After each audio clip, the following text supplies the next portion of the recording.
Hey everyone! Today we're going to take you and your class on a virtual field trip through the forest.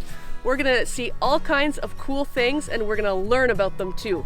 We're going to stop along the way and tell you about maple trees, sap, syrup, and how delicious maple syrup is made. So, if you're ready, grab your hat and your mitts. It's kind of cold today. Let's go!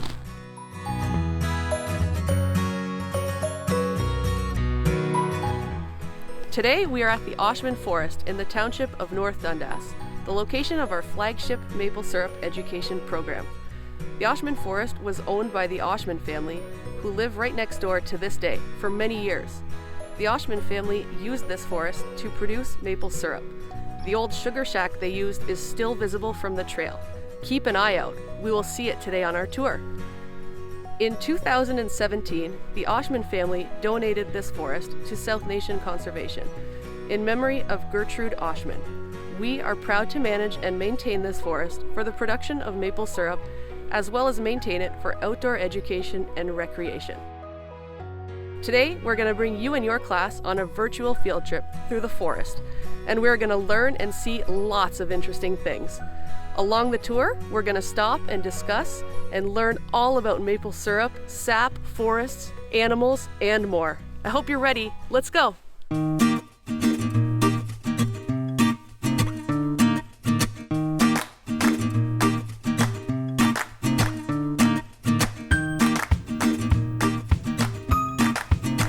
This forest is rich with plant life, especially coniferous and deciduous trees.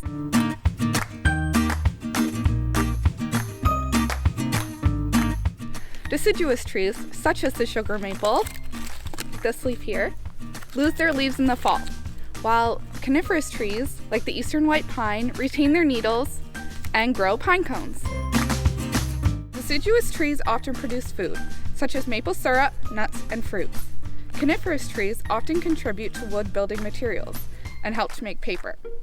Both types of trees are important to a healthy forest and the environment.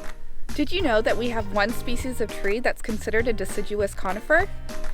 This type of tree is called a larch. Biodiversity is important in a maple forest.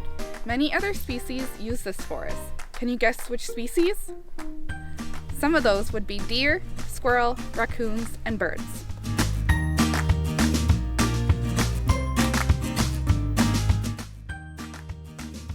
All trees produce sap, but the best trees for the sweetest maple syrup is the red maple, black maple, and sugar maple.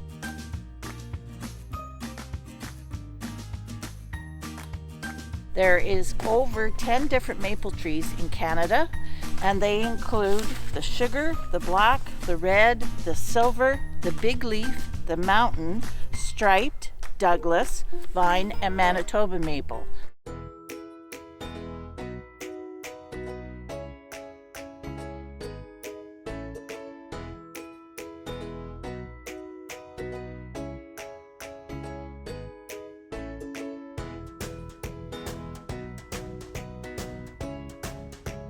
So, now that we've learned how to identify maple trees by their leaves, how do we know how to identify a maple tree when there's no leaves? I'm going to help you out. Maple trees can be identified because they have a specific formation to them. So if we take a look here, we can see that this branch has a Y formation, like the letter Y. And maple trees will have this, and in the forestry term, we call that opposite branching. So that is when the branches come off the trunk at the same spot on both sides, like that. And you and your class might try this at your desks. If you get up with your teacher and everybody stands up straight and then put your hands out to the side like that, we can be an example of a maple tree in the winter without leaves. So here I've got the branch, the trunk of my tree, and my two arms as the branches coming out at the same spot, both sides. What about you try it now? But one of the easiest ways that I like to be sure I'm looking at a maple tree is to look for trees that have sap buckets hanging from them or pipelines attached to them, like the blue ones we're seeing today in this field trip. But don't be fooled. Even if a tree does not have a pipeline or a sap bucket on it, it might still be a maple.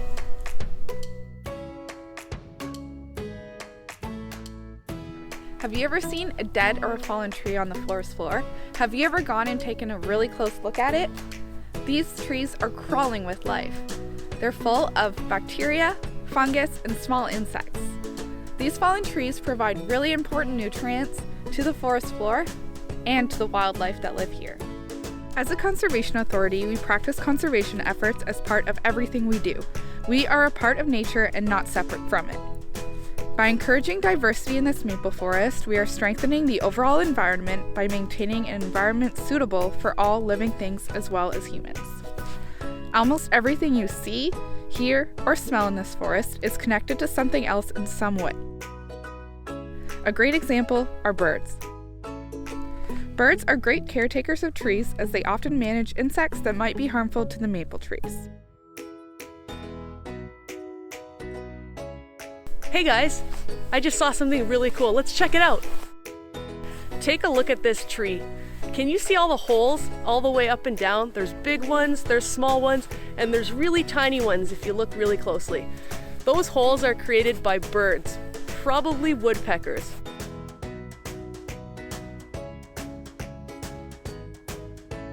These trees are dead standing trees. We also refer to them as a snag. Trees like this one, who are dead but still standing, add so much value to forests like the one that we're in. We need diversity from all kinds of animals to make sure that this forest works as best that it can. We already heard today about the importance of birds in a forest, and this is a great example of keeping habitat or places to live for those types of birds in a maple forest. Every animal has its place here.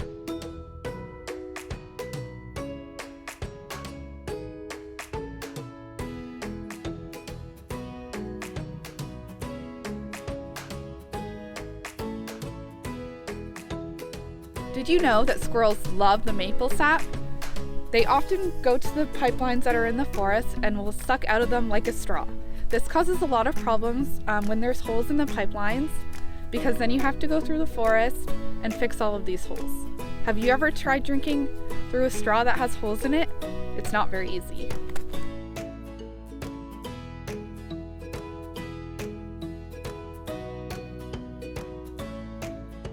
Depending on your type of forest, you have to cut some trees. Not all the trees, but some. Sometimes trees get older and they eventually die, but sometimes you can take those trees out and use the products. So sometimes the wood you can either cut up in planks to do different projects like build a table or a cupboard and stuff like that, but you can also use it as firewood, so to heat your house. So depending on what you need from your forest and the stage of your forest, you can cut some trees to use for different things. One thing that is really important is to keep the small trees in there. So if you do not keep young trees or the small trees, as you can probably see around, there are a lot of small trees. If you don't keep those, well, eventually the older trees will become too old to produce sap and they will eventually die. And you need those small trees to take the place of the older trees. It's the same with you guys. So you guys are kids that will eventually take the place of the adults, and if there's no kids, then there is no more adults in the future. The same with trees. If you don't have the small trees, then eventually you won't have all the older trees. And it is really important to have lots of small trees because sometimes trees get sick, and so if you have many small trees, well, you have a good chance that a good amount of them will survive and take the place of your older trees.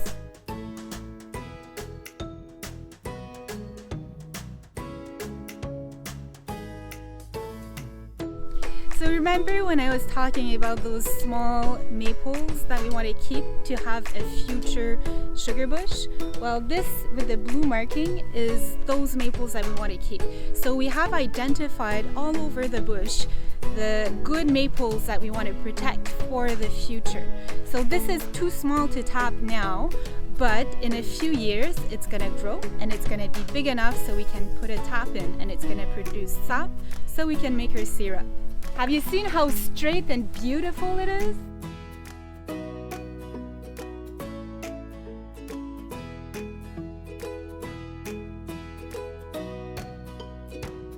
When we look at the forest, we always ask, even myself, I look at it and say, is this a healthy forest? And when I ask kids this, they look around and they say, oh, yeah, it is. It's a beautiful forest. And I tell them, no, it's not. It's a hot dog forest. And they look at me strange. What are you talking about, a hot dog forest? And I said, well, do you know what a hot dog is made of? No. And I said, well, you'll have to ask your parents what's it made of. It's made of noses and beaks and butts and toes and everything else that they can't sell your mom and dad as meat. Goes to the hot dog factory. And voila, it gets processed and cooked and pounded and crushed and packed into a little tube and comes out, it's cooked, it's a hot dog. And as long as you don't think about it, they taste really good. But when we look at the forest, what's happened over the last, since Europeans came, is we high grade the forest. What's that mean, high grade? It means we take the best and leave the rest. Nobody wants to buy a jacket with a broken zipper. You're not going to pay good money for that. It's the same when we came to timbers. We only wanted the best timbers, so we cut the best timbers and we left the unhealthy stuff there. The problem with doing that for a few hundred years is you remove all that great genetic material that produced that healthy forest, produced those high quality trees and plants. So you're left with the stuff nobody wants, the hot dog forest. And what do we do today with this hot dog forest? Now we go through, we take out the worst trees, like the invasive species, ones that are infected, the ones that have poor shape or broken. Those are the trees we remove. We try and find the new young trees that are coming up that are healthy, straight, and we groom them to become a nice, straight, healthy tree. So now it's just the opposite. We take the worst, and hopefully we end up with the best. Sap is a fluid that transfers water and nutrients to the tree. So it starts at the roots, goes up right to the crown of the tree, and then back down. So when we tap the tree, and our pails have a lid to keep out debris and dirt, and also squirrels, which are plentiful in this forest. So we either use the bucket method or, as you can see here, the pipeline method. So to get the sap running, it has to be cool at night at -4 degrees and warmer in the day at +4 degrees, and that makes the sap flow down the pipelines. So you can just see it in the bubbles there.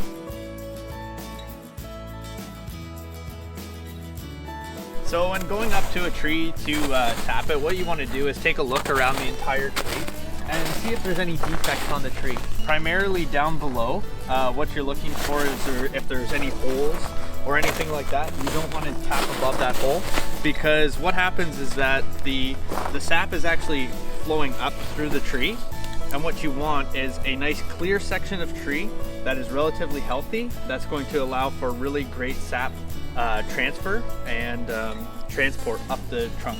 So whenever you go, you want to select the right size drill bit, and you can have, we do two different things. We can use buckets for collection, or the more commercial operations now go to a pipeline through the bush. So what we want to do is look for a nice clear portion of the tree. You want to drill in at a slight angle upwards, and it's one stroke in and out to ensure that all the sawdust comes out. You want to go about 1.5 inches in, and then slightly and gently tap the spile in until it's snug, and then you can hang your bucket.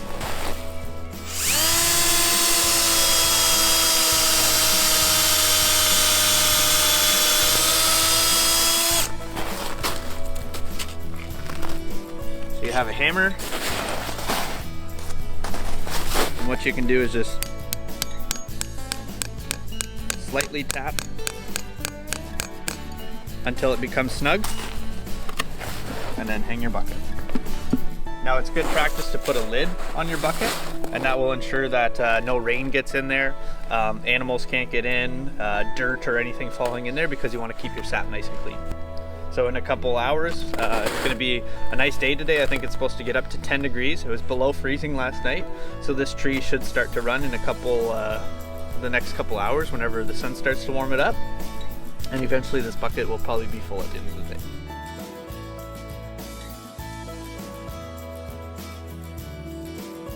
So this is a pipeline system. So we have 508 taps here at the Oshman Forest. And essentially what this does is allows us to collect the sap from each of the trees in a relatively easy manner. So what we have down at the very bottom end of the property is a pump house, which houses a large storage tank as well as the vacuum pump. Now, in order for this vacuum system to work, it has to be a complete seal. So if you imagine sucking through a straw, you're able to suck up all of that sap or soda or whatever you're drinking with the straw until it's empty, and then all of a sudden you can't get any more. But if you put your hand on the end of the straw, you're able to essentially create vacuum, and that's essentially what we have here. So what this main line is what carries the vacuum or the air, and the smaller line is what leads to each of the maple trees, and then we have taps that connect into this. So what happens is you turn the vacuum pump on, it starts pulling air through this big tube, and eventually all of this sap that is in the little lines charges up and essentially creates vacuum in these little lines. The sap runs along here and then drops down into the big tube, and then that vacuum or the suction of air pulls this, and it's all sloped downhill towards the sugar shack. And what it does is collects all the sap and then puts it into a large storage container.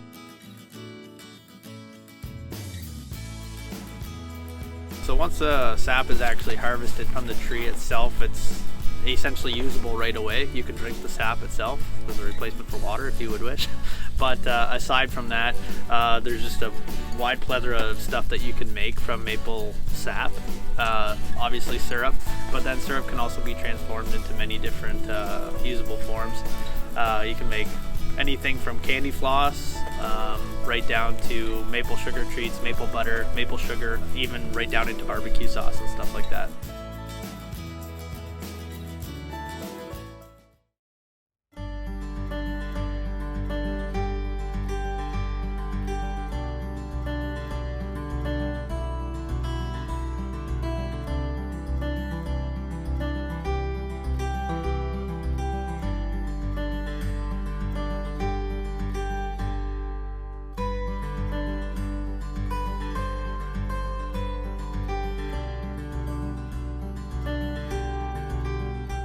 This property was owned by the Oshman family. They immigrated here from Germany in the 1950s and purchased this farm here in Ormond, Ontario. This was an original woodlot. They were dairy farmers, but always had a heart for the forest and always just wanted to preserve it. In the 1970s, George built this sugar shack that's here on site.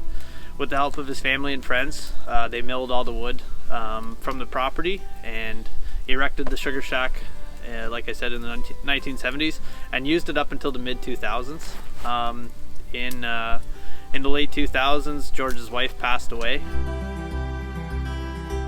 and it was his desire to pass this woodlot on in memory of his wife, but also so that it wouldn't be cut down, and that future families and generations would be able to utilize this woodlot for the beauty that it contains.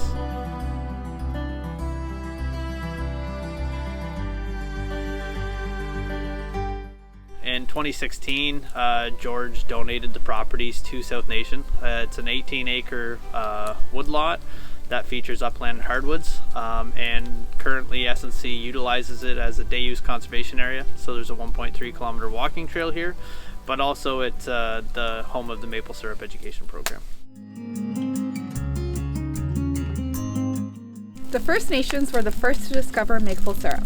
Wokus, a First Nations chief, and his wife made supper one night with maple sap, thinking that it was water. What a sweet surprise. One day in early spring, Wokus, a First Nations chief, came home from a day of hunting and threw his tomahawk into the trunk of the trees outside of his house, as he did every night. The next morning, Wokus woke and left for another hunt, pulling his tomahawk from the maple tree. It just so happened that his wife had placed a birch bucket at the base of the tree so Wokus would not forget to go fetch water.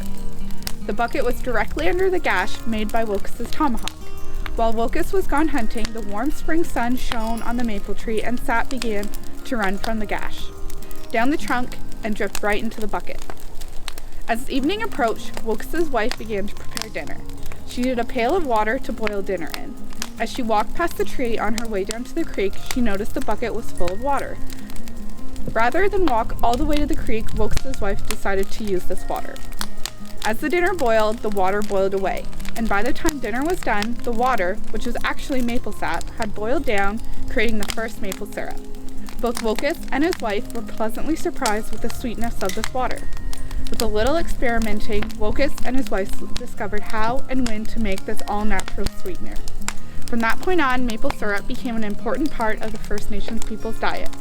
Anytime you enjoy the sweet taste of maple syrup, take a second to thank our First Nations. The origin is from North America, from First Nations, and it was the only country for the longest time that maple syrup was produced in. It was done nowhere else in the world, so it's truly a Canadian heritage. Can you imagine having to cook sap in this? This is the way we would have done it. Basswood log, hollowed out.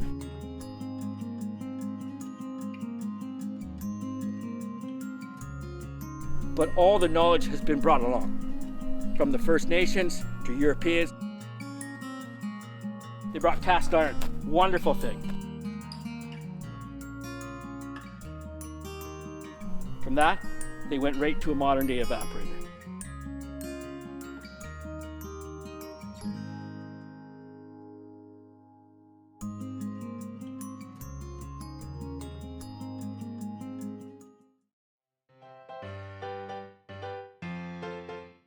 Who knows what comes out of the kettle? It's steam. So when you boil a kettle, you can actually boil the water right away and it evaporates or disappears. So it's the same process with sap. We boil the sap until it makes syrup. It takes 40 liters of sap to make 1 liter of syrup. So think about a carton of milk. That's a liter and we need 40 of those. So the next time that you pour syrup over your pancakes, you can thank the forest that gave us this delicious treat. In Canada, we are the top producers of maple syrup.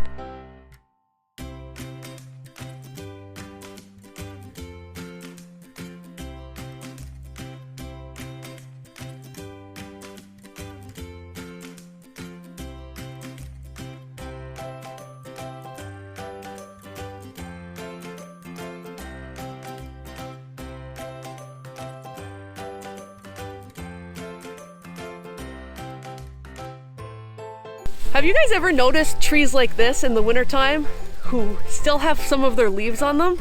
It's a little bit confusing, right? These are what we call beech trees.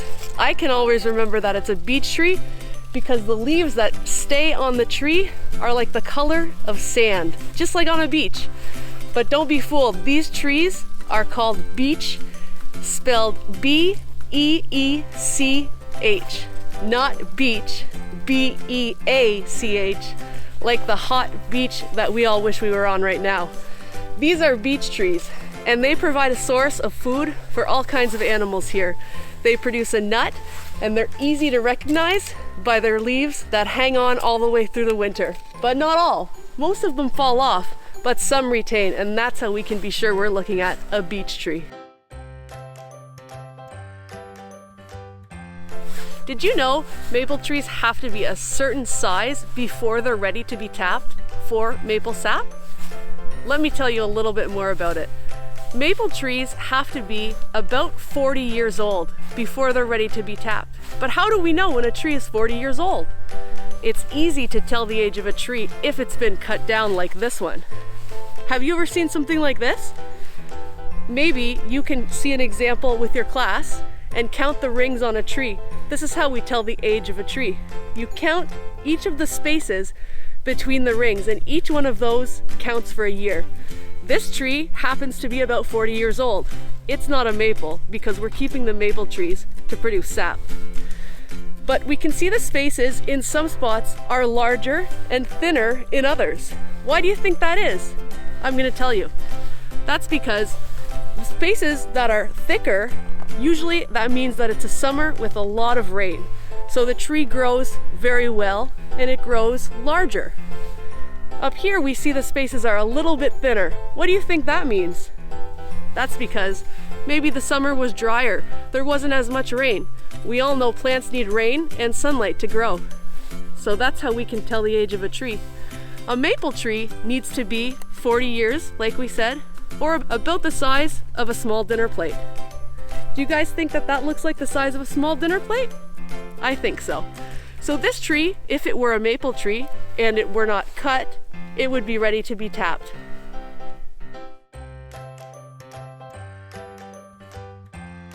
Hey, want to hear something really cool?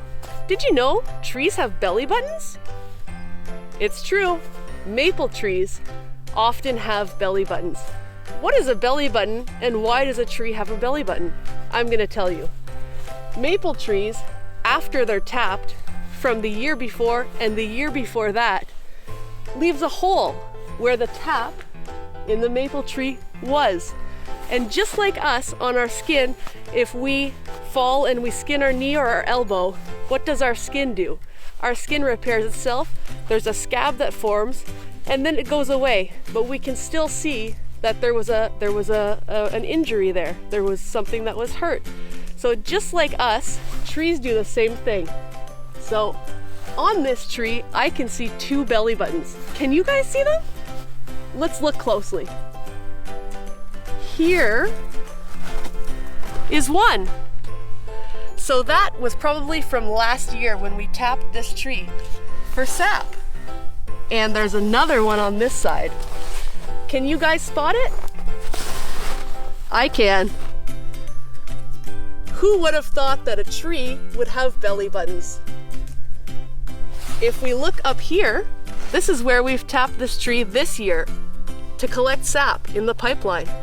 That means that next year, this tree will have another belly button right here. Pretty cool.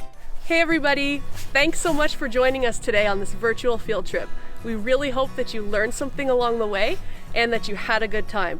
We really liked showing you around.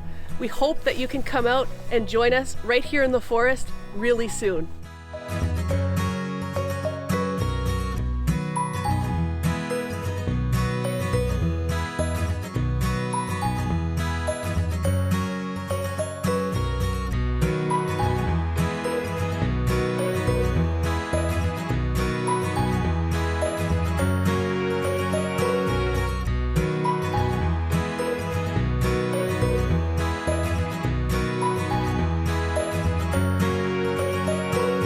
Now that you and your class know how to identify a maple tree, we challenge you, next time you're out in the schoolyard, in your backyard, or even out in your neighborhood, try and see if you can find a maple tree. Don't forget to look for the opposite branching